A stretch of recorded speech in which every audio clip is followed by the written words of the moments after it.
now we are at Sakhilimpu Nala. This is the place where in 2010 the massive devastation happened, which caused a lot of destruction of the new buildings in bus stand, telephone exchange, and on way to airport. So this is a very, very characteristic stream, Sakhilimpu Nala. Here we are almost on the top of this Nala or the stream. We are finding a very peculiar pattern of these granite boulders which are aligned, you can see, in a very particular manner. Here also and here also. This shows that here, by the time that flood event, the lake blast or the reservoir which blasted, attained a very, very high impact or a velocity which could just uplift these boulders and put them aside and make a channel here. Plantations have grown. So after almost 7 years have passed, we are revisiting this Nala and we are trying to go to the same spot where that initiation of flooding started. Whether it was a cloudburst or not, here everything will be clear.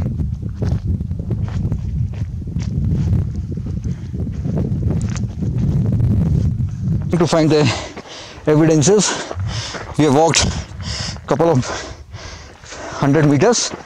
Now you see here are the boulders are aligned here, so that means there may be some photo flow from this channel also in 2010, but again we have to walk further ahead to get the main reservoir which really initiated and triggered the 2000 flood, which attained such a velocity that caused accumulation of sediments, probably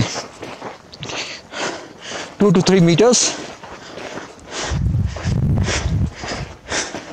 So we see these boulders perfectly aligned.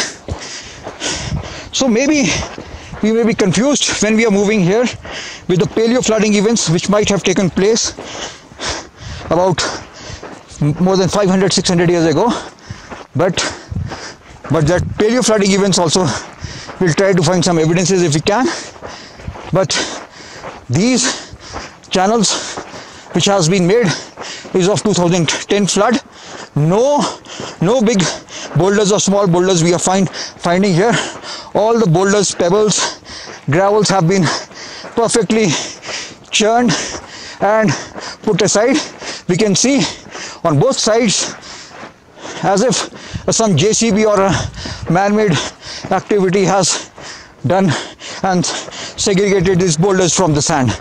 But this was a natural process which happened 2010, and we are just trying to find the main source of reservoir, reconstruct the event which happened in 2010 night.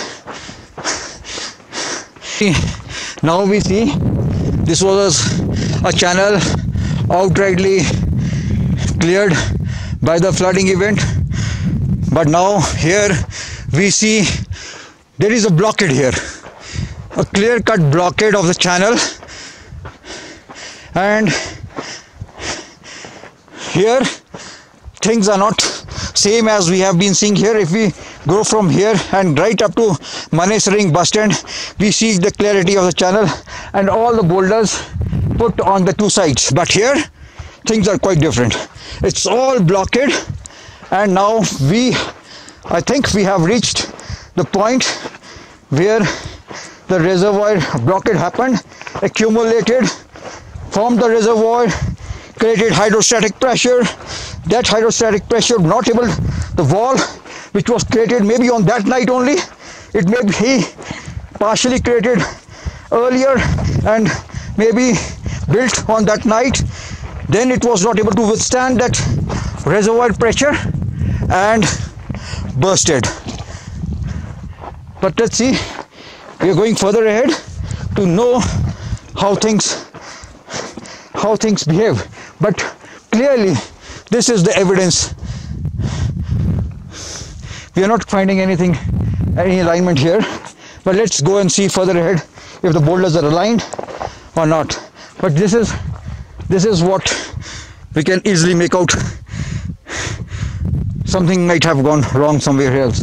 Now, what might have happened on that night was there might have been a small blockade here, but there was a landslide here on that night that just blocked this entire stream, and then reservoir might have formed on that side, accumulated that side. Let's see if we can find some evidences to support what we are saying. Now we are finding some channel alignment here. Now whether this was a paleo flooding event of the past about 500 years ago, or whether it was also triggered in 2010, that is a question mark. But I think some water might have, because these are also almost recently eroded, and we have this alignment of the boulders here also, somewhere here also, but the maximum blockade is here. This is the process. This could be the process where the 2010 flood initiated. We are not finding much erosion here as the type we are finding there, but just to cross check, we are moving slightly ahead to see if we can find some evidences of the flooding event, whether it started triggered, but almost 90%, 99% it triggered from there. But just to make it sure, we're just moving ahead. We are here, we see that the boulders, small pebbles also are not segregated. They are here intact in this channel, which shows that the velocity of that water, impact of that rainfall was negligible here, and it was like raining, and all the loose sediments were just eroded, but the major portion, the huge boulders, small pebbles are intact. So I think it is not the place where the reservoir formed, because had the reservoir formed, the entire sediments would have been just washed away with when the wall broke. So the main emphasis now is, what we are looking for is this stream. Almost, we are almost at the top of the, how much maybe the height? Well, length, about 500 meters length. 500 meters length, and maybe about height, about 50 or 60 meters in elevation. So that is the top of the Sakchi Limpo, this Nala range. So had the cloudburst theory been of any significance, then the entire impact would have been from there or everywhere from the hills. But we are seeing it now. We are just moving ahead. We are just outrightly rejecting this, that there was no reservoir formed here, no movement of the boulders or pebbles here. So it was just a normal impact of rain which eroded this. So we are just, so no impact of 2010 rains here. Nothing was triggered here. All the sediments which we are seeing at the top of the mountains are still intact there. So nothing happened here, and everything which started for the devastation in 2010 was from this stream. Normal situation, if we have a cloud burst here or a torrential rain, this is the main channel. The reservoir should have been formed somewhere here, and the landslide, the debris movement, the mass flow, the reservoir, everything should have been started from here, but nothing happened here. So approximately 500 meters from the top and about maybe 50-60 meters vertical, the reservoir formed somewhere here, and we are trying to find the evidences of that reservoir formation.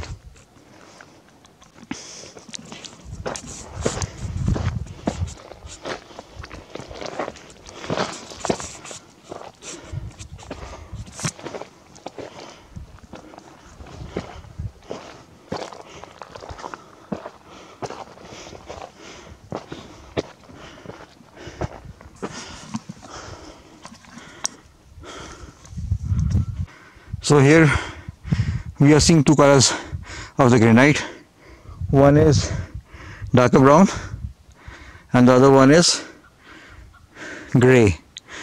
So if a paleo flooding event happened in the past, say about 500 years ago, Then this was the event here, and this is the new event.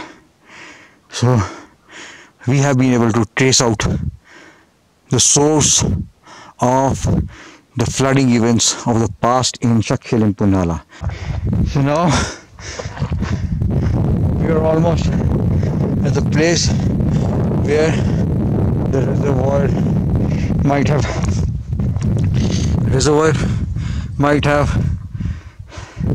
formed. We see here the debris have been accumulated, and a wall of that height may have been formed here. We are seeing the debris here, but since the walls have been eroded right up to the top, we can find the evidences. So reservoir probably formed somewhere here, and then it started moving downwards. This is the reservoir wall rupture mechanism. A small this is triggered here, small slide triggered here, and blocking the stream. When rains happen, these loose boulders again block this stream, and a reservoir is formed. So reservoir formed somewhere here, and as a result of which the steepness of these hills is approximately 75-80 degrees, and when it moved with a massive speed, creating the entire we can see the entire granites being eroded here, and that is how it was.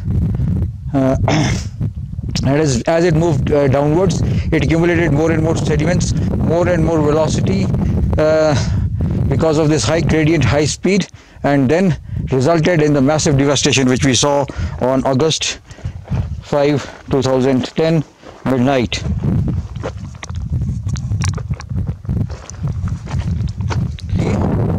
There are two types of event.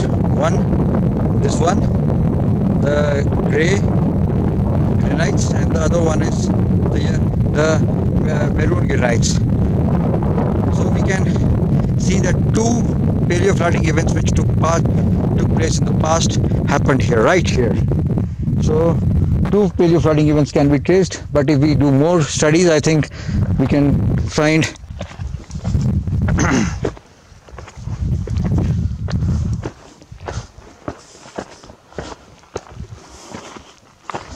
I need a company.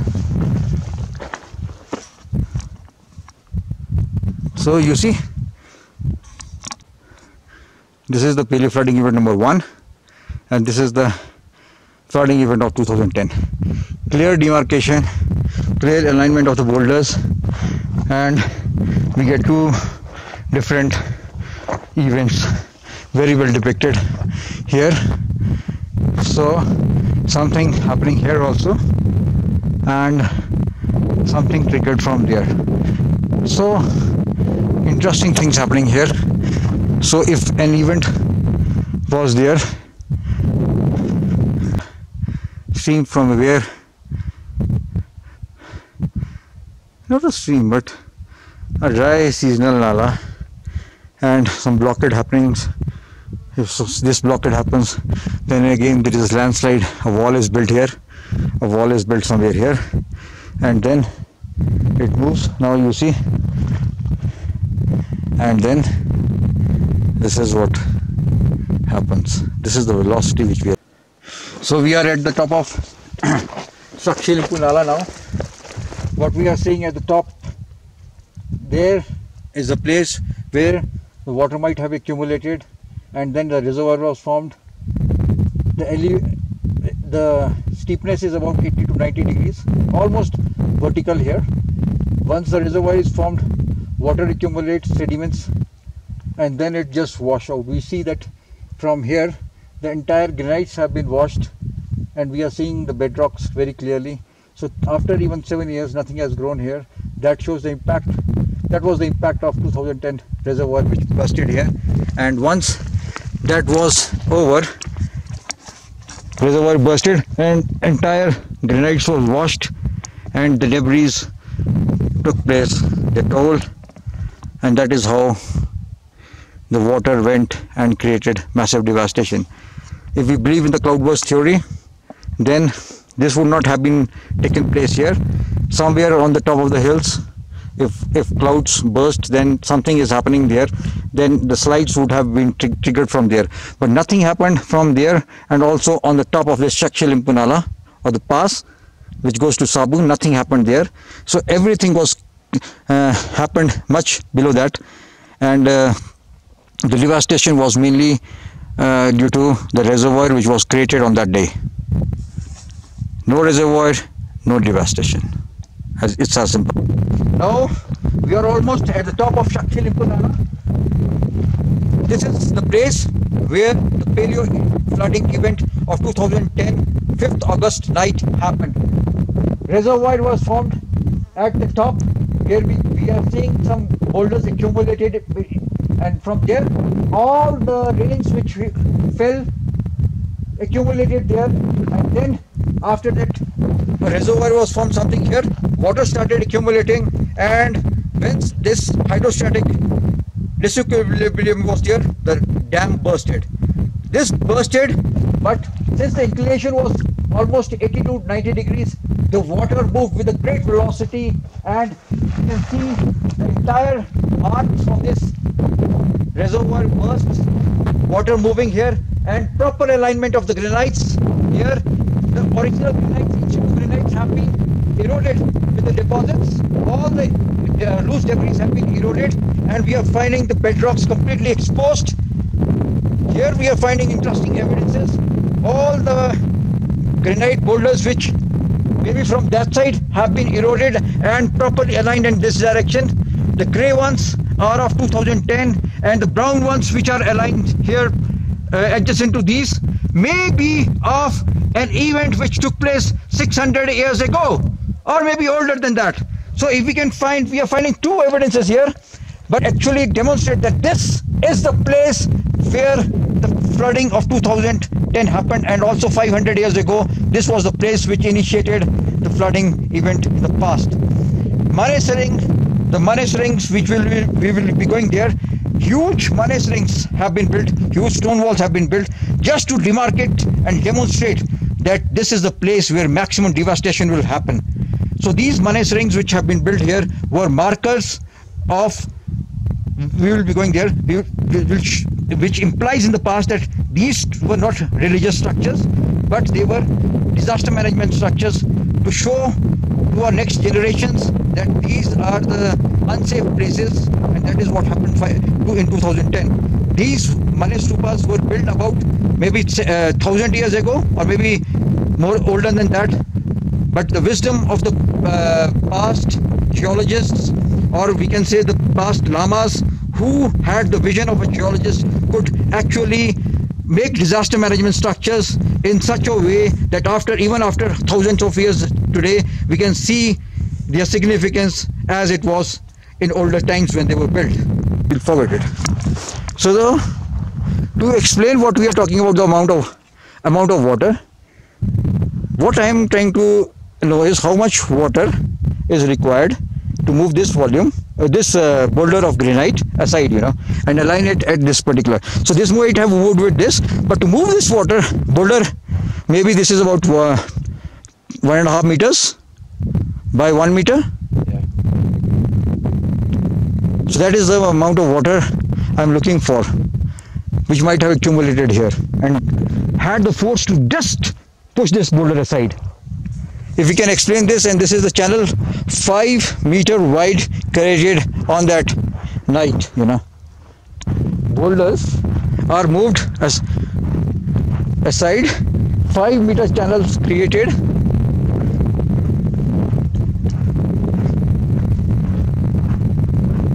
and